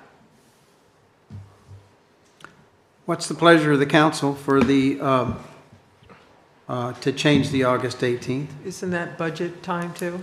It is, it's all within that budget square. Okay. So, I- Marnie, are there any dates?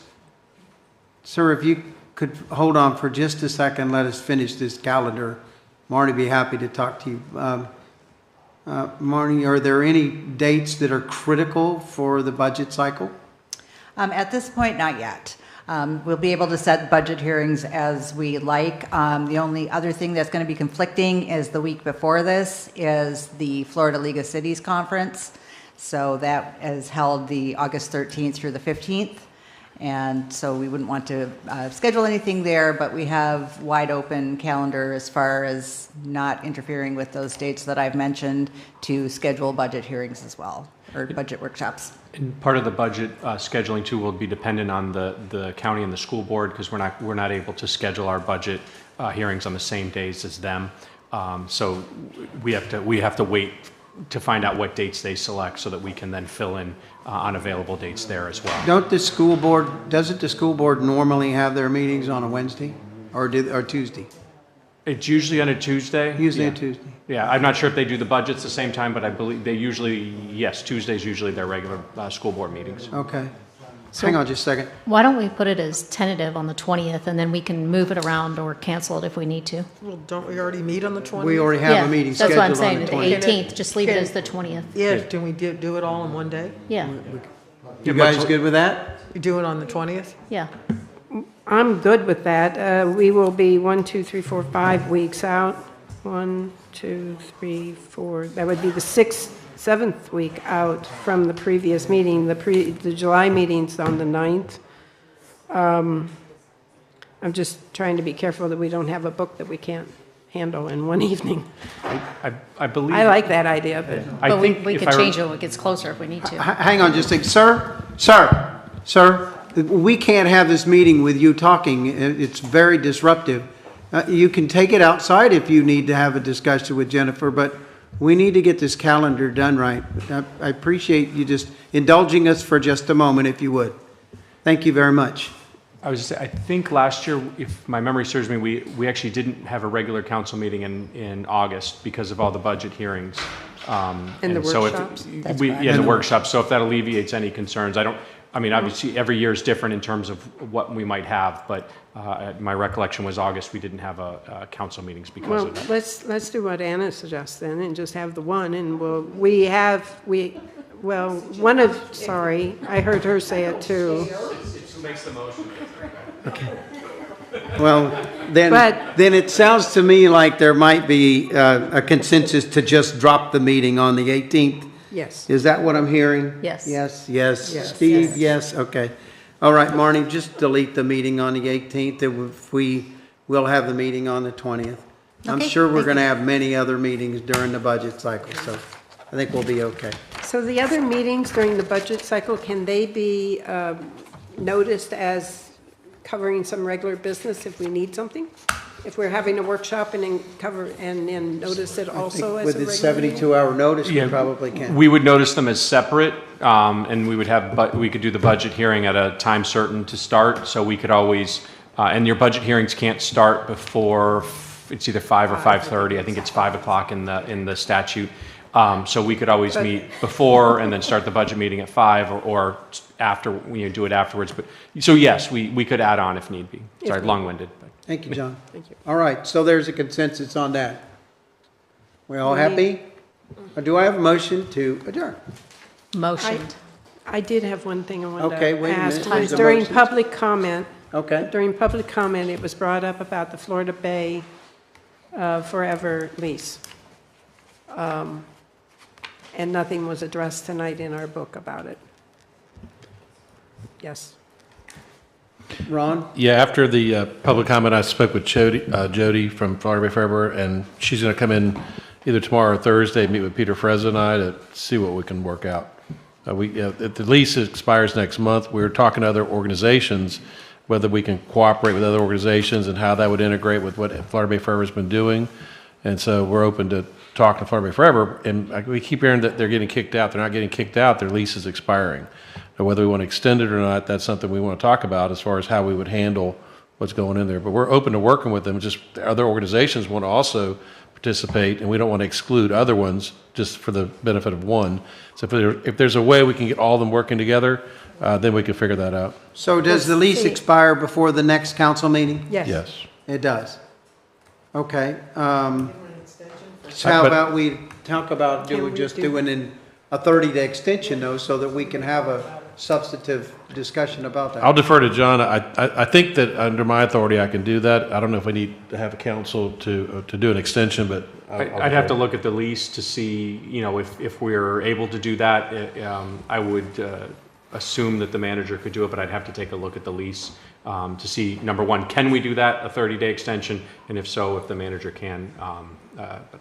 Well, I don't think it's fair for us not to have the discussion for them. Mm-hmm. And so if it's extendable, I would like to see them at least extended for 30 days beyond the date of the expiration so that we can talk about it and the public can weigh back in. We good with that? Yeah, I met with staff about this, and there's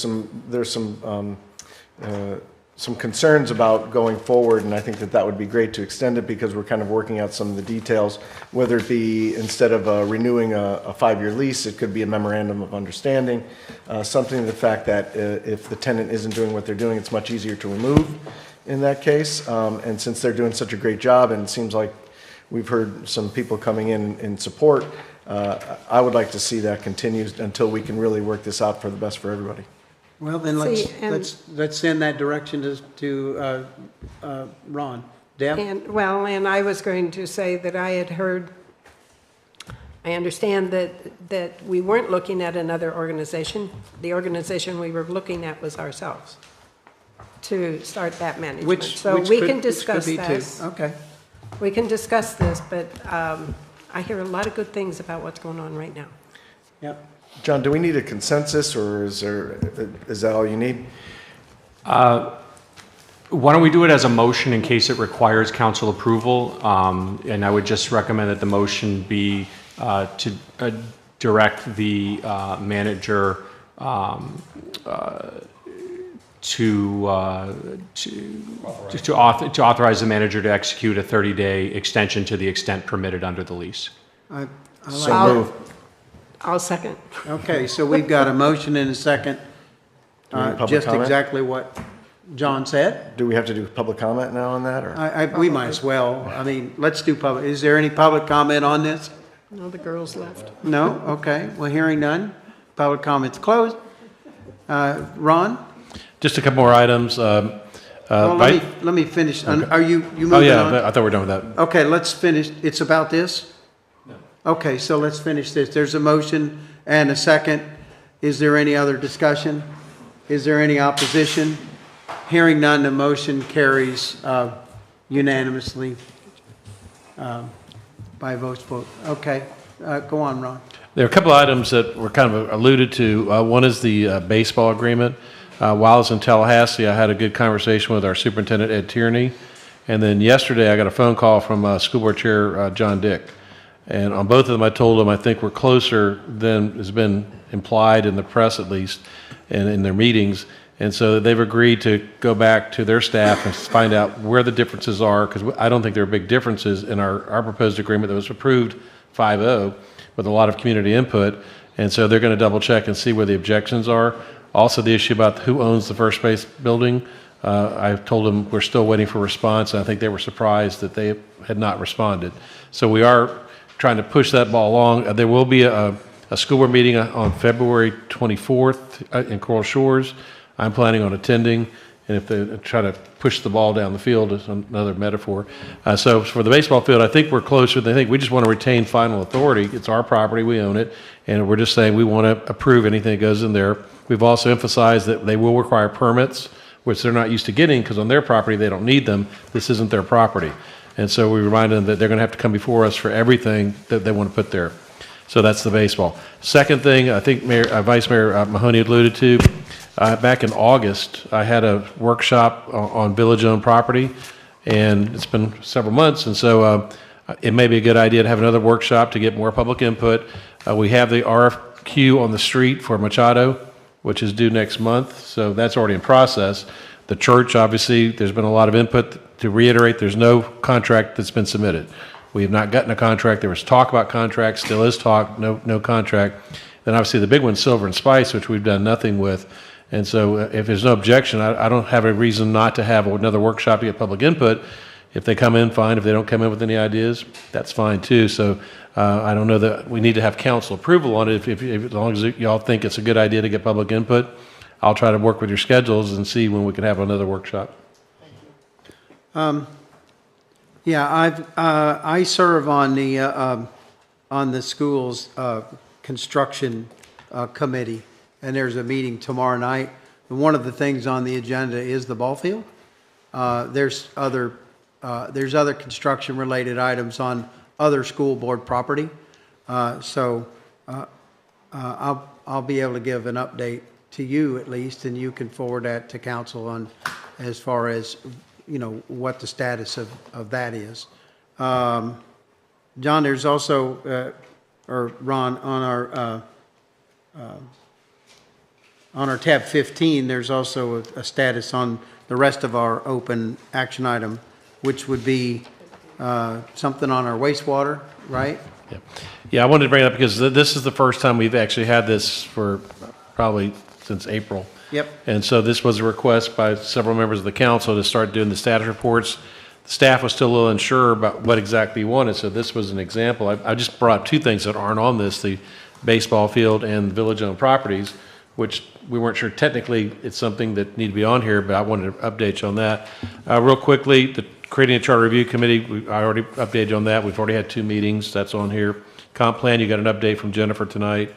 The TDR bank, I think that's a Jennifer issue, but I think that's been resolved, or we're working with Commerce on that. The wastewater rate study, I think I've kind of updated you that we're working with Raftellus. You've already approved that.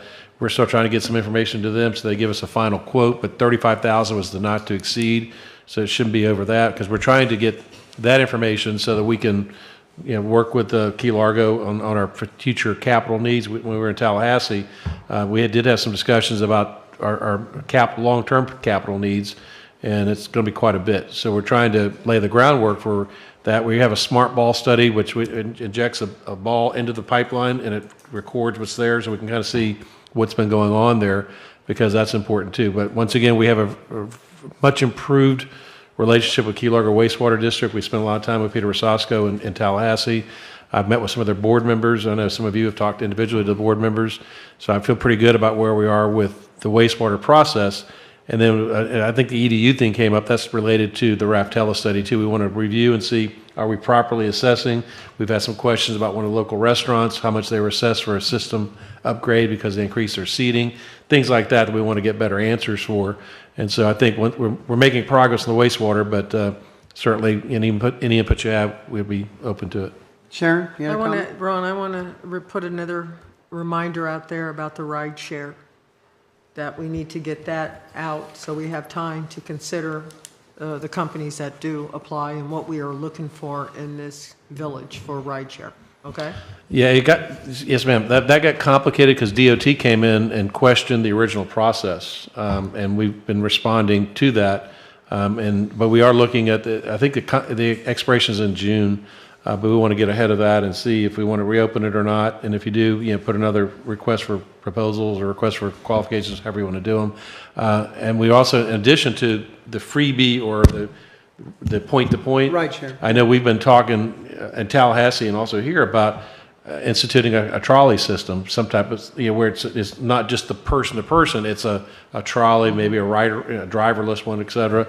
And that's been part of our discussion with Tallahassee as part of our budget request, looking to see if there's some state money to institute a loop within the loop transit system. Yeah, we actually, I got an email from Tallahassee today introducing us to the lead folks at District 6. I've asked them to get in touch with you, Ron, and schedule a meeting here at the village so that we can open up that discussion on that. But we still need to make sure that our rideshare stuff is taken care of for sure. Yeah. Sharon? No, Ron, when we put out the Machado thing, you told me the ride share was like a week behind going out. So and that was 3 weeks ago, so where are we? Since that time, DOT came in and questioned the original process. And so before we redid the process again, I want to, because it was before my time, I want to have a better understanding of what happened when they originally did the first proposal. And there was there was an interim manager at the time that apparently overrode. And there's some things that we want to clarify just to make sure that we don't repeat past mistakes. And I just want to be cautious before we move forward. It's not like it's coming up right now. And I wanted to make sure we get our ducks in a row. But I think we're looking at putting it out there and seeing what proposals are out there. And also, we're also looking at, by the way, the paid parking situation, same situation where we were going to move forward once we see more from the comp plan. As far as I want to work with Jennifer on, where are we looking at doing paid parking, for example. But we do intend to move forward with that one too. Just we want to get more information because that's what I'm being asked by the companies is, well, how many spaces are you talking about? Well, we don't know. You've been talking about the paid parking for a considerable amount of time now. Is there a package ready to go out? Or is there a bid process to do that? Or is there locations where this parking would happen? We have two companies I've been talking to. Obviously, there's no proposal out there yet. We haven't identified the parking because that's ongoing. We do have Silver and Spice, for example. I think when it was originally purchased, there's actually a parking plan for that. And so we know we have some spaces, but the old road is probably where we'd be looking if we're doing paid parking. But I also want to make sure that, the businesses there are comfortable with looking at that and the details. And so I want to move forward. Those are the two things on our agenda is the ride share and the paid parking. Those are the next ones up. We got Machado out there on the street. It's due back in next month. And so I think we're ready to move forward with the other two. So why don't we add those to the list? Yeah, then, we'll give you an update next meeting. So that we can look at that. Deb? So concerning the paid parking, it should also include Ann's Beach. I agree. That's what it was originally. Yep. It started with Ann's Beach, and as we were moving forward on T-Table and the fills, it was supposed to include that, and it never moved forward because of the issues that came up on the fills. So we never moved forward with Ann's Beach, so it should include Ann's Beach if we're going to do it. That original drawing that was put out there for Island Silver and Spice was supposed to be an interim thing to do with it, and that's a long interim now. Yeah, it is. I think we need to get moving on those things and get them underway. Put them on the list. Maybe we can put a drop dead date on those. Yep. All right. Anything else? Ron, anything else on our action item list? Okay, is there anything else for the good of the city? Do I have a motion to adjourn now? Motion to adjourn. Okay. Thank you all very much.